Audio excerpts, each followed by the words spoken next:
అందరికీ నాకు అందరూ బాగున్నారా?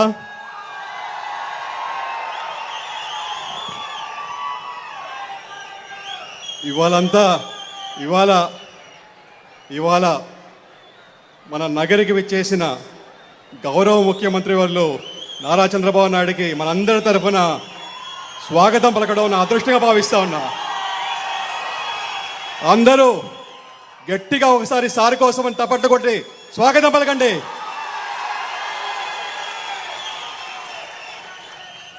నిజంగా చెప్పాలంటే నేను బాబు గారికి వీరాభిమాని, లోకేష్ గారికి విధేయుణ్ణి. ఒక విధంగా చెప్పాలంటే నా రాజకీయ ప్రస్థానం మా నాయన గాలి ముద్దుకృష్ణారెడ్డి గారి స్ఫూర్తితో స్టార్ట్ అయినా కూడా లోకేష్ గారి ఇచ్చిన స్ఫూర్తితో, బాబు గారి ఆశీస్సులతో, నగరి ప్రజల దీవెనతో ఇవాళ మీ ముందు ఎమ్మెల్యేగా నిల్చోమన్నా. మీ అందరి ఆశీర్వాదం ఇది. మీరు ఉండబట్టి, మీరు చేయబట్టి ఇవాళ అఖండ మెజారిటీతో గెలిపించారు. మీకు ఎప్పటికీ రుణపడటం. మీరు ఎంత చేసినా తక్కువే మీ నగరి ప్రజలకి. అలాగే నేను అమెరికాలో ఉండేవాడిని. అమెరికాలో ఉండేటప్పుడు ఒక ఫ్యాసినేషన్ ఉండేది బాబు గారి గురించి. ఎవరు చూసినా బాబు గారి గురించి మాట్లాడేవాళ్ళు. అమెరికాలో అది కూడా అక్కడ పేపర్లో బాబు గారి గురించి రాసేవాళ్ళు. న్యూయార్క్ టైమ్స్ లాంటి ఆ పెద్ద పెద్ద పేపర్లో కూడా బాబు గారి గురించి ప్రస్తావించేవాళ్ళు. అప్పుడు అనుకునేవాడిని, ఒక రాష్ట్ర ముఖ్యమంత్రి, అది కూడా ఇండియాలో, అక్కడ డెవలపింగ్ నేషన్ అంటారు మనల్ని అమెరికాలో, అలాంటిది మన బాబు గారి గురించి అక్కడ విశిష్టంగా రాసేసేవాళ్ళు. అంటే ఒక forward thinking leader, visionary leader, బ్రహ్మాండంగా డెవలప్ చేస్తున్నాడు ఆంధ్రప్రదేశ్ని, ఇవాళ ఆంధ్రప్రదేశ్ రూపురేఖలు మారుస్తున్నాడని చెప్పి వాళ్ళు కోకొల్లలుగా అక్కడే రాసేవాళ్ళు. అప్పుడు అనుకునేవాడిని, అబ్బా మనం గుర్తించలేదు కానీ అమెరికా వాళ్ళు గుర్తించారని చెప్పేది. అలాంటి లీడర్ ఇవాళ మనకి దొరకడం మన చేసుకున్న అదృష్టం. అది నిజంగా చెప్పాలంటే ఇవాళ దేశంలో చాలా పాలసీస్ కూడా సార్ చెప్పిన దాంట్లో ఇవాళ ఆదర్శంగా తీసుకొని చేస్తూ ఉన్నారు.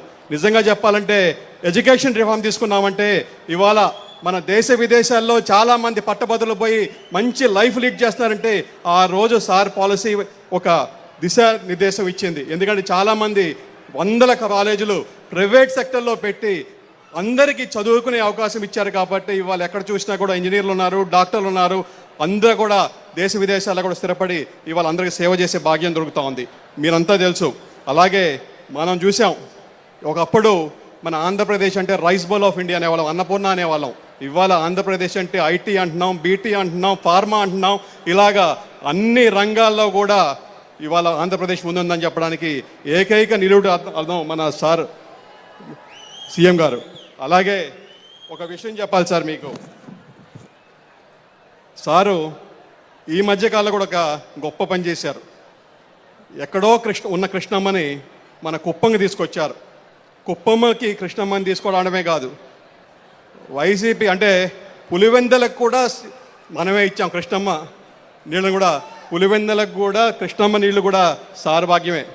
సార్ మా నగరికి కూడా కృష్ణమ్మని తీసుకురావాల్సిన, అది మీ వల్లే సాధ్యం సార్. అది మీరు చేస్తేనే అవుతుంది సార్. అది అలాగే మన నగిరిలో ఇందాక సార్ అడిగారు, మనకున్న సమస్యలేంటి, మనకున్న ముందున్న అవకాశాలు ఏంటని.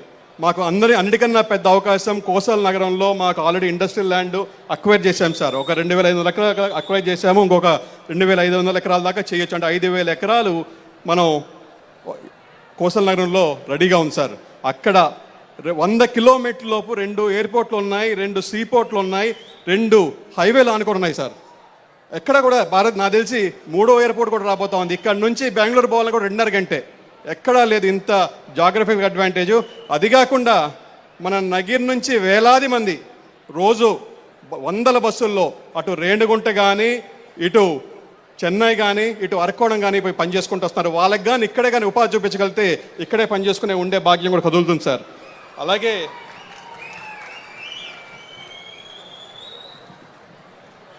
అది సఫలీకృతం చేస్తారని చెప్పి భావిస్తున్నాం సార్. అక్కడ ఒక బ్యాలెన్సింగ్ రిజర్వాయర్ కడితే ఆ ఇండస్ట్రియల్ నీడ్స్కి కూడా మనం నీళ్ళు ఇచ్చే ప్రయత్నం చేశారు. ఎందుకంటే దానికి సెల్ఫ్ క్యాచ్మెంట్ ఏరియా కూడా ఉంది సార్. అక్కడ దానికి ఒక 0.5 TMC సెల్ఫ్ క్యాచ్మెంట్ ఏరియా కూడా ఉంది సార్. అలాగే మనం ఇవాళ స్వచ్ఛాంధ్ర స్వర్ణాంధ్ర కోసం ఇక్కడంతా సమావేశమయ్యాం. ఈ కార్యక్రమం ఇప్పుడు మనం చేసుకుంటున్నాం. కానీ బాబు గారు 2000 సంవత్సరంలోనే ఏం పెట్టారు? జన్మభూమి. ఏం పెట్టారు? స్వచ్ఛాంధ్ర ప్రోగ్రాం ఆ రోజే జన్మభూమి కింద పెట్టి మన పరిసరాలు శుభ్రంగా పెట్టుకోవాలని చెప్పి క్లీన్ అండ్ గ్రీన్ అని చెప్పేసి ఆ రోజే నిదానం తీసుకొచ్చి ప్రతి ఒక్క పాఠశాలలో కానీ ప్రతి ఒక్క ఆంధ్రుడిని ఆ రోజు ఇన్వాల్వ్ చేసి అలా అది ప్రతి ఒక్క మనిషిలో ఉండాలి, పరిశుభ్రాలు అంతా కూడా శుభ్రంగా పెట్టుకోవాలని చెప్పేసి ఆ రోజు చెప్పారు. ఇవాళ దానికి సంబంధించిందే ఇవాళ స్వచ్ఛాంధ్ర. మనం కూడా సార్ చెప్పినట్టు మన పరిసరాలను శుభ్రంగా పెట్టుకుంటే చాలా సమస్యల నుంచి దూరంగా ఉంటాం. ఖచ్చితంగా మీరంతా చేస్తారని చెప్పి ఆశిస్తా ఉన్నా. ఇంకొక ముఖ్యమైన విషయం సార్, మన మున్సిపాలిటీస్లో మాకు తాగడానికి రంగునీరు సమస్య ఉంది, అలాగే డ్రైనేజ్ సమస్య ఉంది, అలాగే శానిటేషన్ సమస్య ఉంది. ఈ సమస్యలను కానీ ఖచ్చితంగా మనం కానీ ఒక సొల్యూషన్ అంటూ తేగలిగితే ఈ ఏరియా కూడా క్లీన్ అండ్ గ్రీనే కాదు, నిజంగా చెప్పాలంటే అంటే ఇక్కడ ఉన్న నగిరిలో ఉన్న వాళ్ళ జనాలంతా కూడా చాలా మంచోళ్ళు. ఏమంటారబ్బా మీరంతా మంచోళ్ళే కదా? ఖచ్చితంగా మిమ్మల్ని ఆదర్శంగా తీసుకుంటారు. మీ వెంట నడవడానికి ఎప్పుడు రెడీగా ఉన్నారు. మీరంటే చచ్చిపోతారు సార్. ఇంతమంది నేనేమి డబ్బులు ఇచ్చి రమ్మనిలా, ఒక పిలిపిచ్చా ఇట్లా మారిగా గౌరవ ముఖ్యమంత్రులు నగరికి వస్తున్నారు, మీరు రావాలి అంటే ఎంతమంది వచ్చారు చూడండి సార్ మీకోసమని. దీనికి ఇంతమంది బయట ఆగిపోయినారు సార్. ఇప్పుడు ఎంతమంది ఉన్నారు అంతమంది. మీ సెక్యూరిటీ వాళ్ళు కొద్దిగా టైట్ చేశారు సార్. ఇంతమంది వచ్చారంటే కేవలం మీ మీద చూపిస్తున్న వెలుపుకునే మనం. అందరు గట్టిగా జై చంద్రబాబు అండి ఇంకోసారి. థ్యాంక్ యూ అన్న, మీ అందరికి కూడా ధన్యవాదాలు. జై హింద్, జై Chandrababu. Thank you very much sir. మరి సభను ఉద్దేశించి ప్రసంగించాల్సిందిగా చిత్తూరు పార్లమెంటు నియోజకవర్గ సభ్యులు గౌరవనీయులు శ్రీ దగ్గుమళ్ళ ప్రసాదరావు గారిని కోరుకుంటున్నాము. అందరికీ నమస్కారం. గౌరవనీయులైన ముఖ్యమంత్రి గారు శ్రీ నారా చంద్రబాబు నాయుడు గారు, అలాగే గవర్నమెంట్